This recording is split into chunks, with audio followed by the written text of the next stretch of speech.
I recently watched Dave Chappelle's comedy special, specifically the one called The Bird Revelation. Say whatever you want about Dave Chappelle, but he's a guy that inspires me because he's so bold in service of finding the truth. That said, if you get offended easily, don't watch it.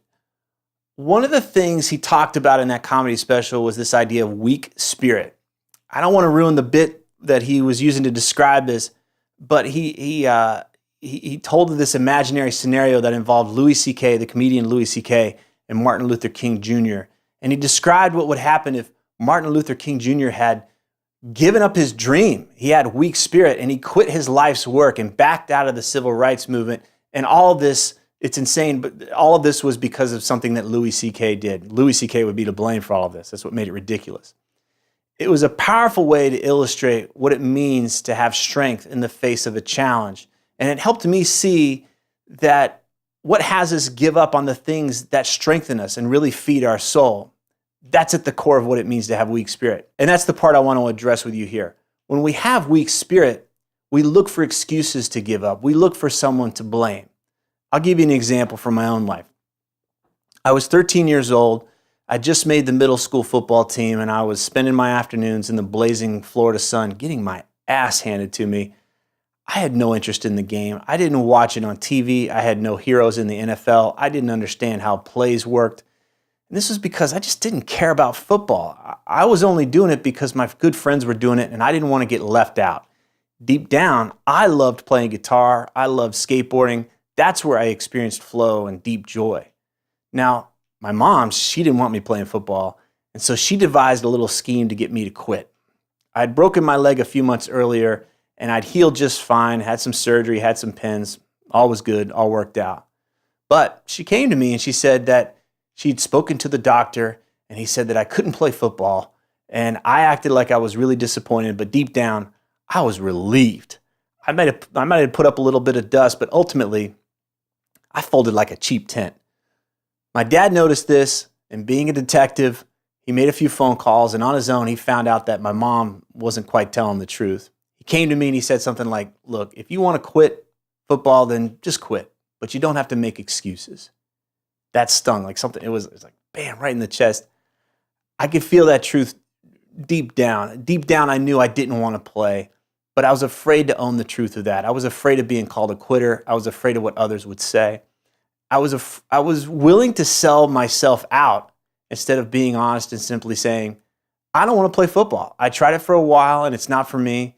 I love skateboarding. I love playing guitar. That's what lights me up. That's what I'm going to do. That whole scenario that I just described, to me, describes weak spirit. There's a lot of moving parts here.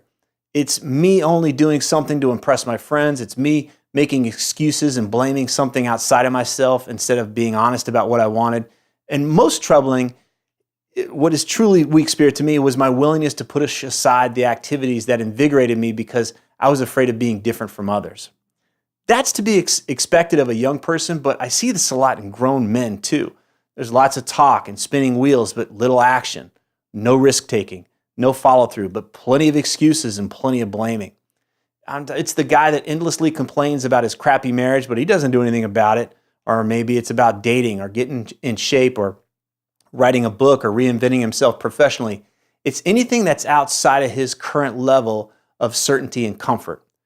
When we have weak spirit, we let stuff get in the way of what we truly want. Perhaps we're afraid to be seen as a quitter when it's time to course correct. But what would be far more inspiring than putting on this act is to simply own that we just don't want this thing bad enough to do what's required. That admission may seem like defeat, but it's a great place to start because it pulls our attention away from excuses and into a place where we can take full responsibility.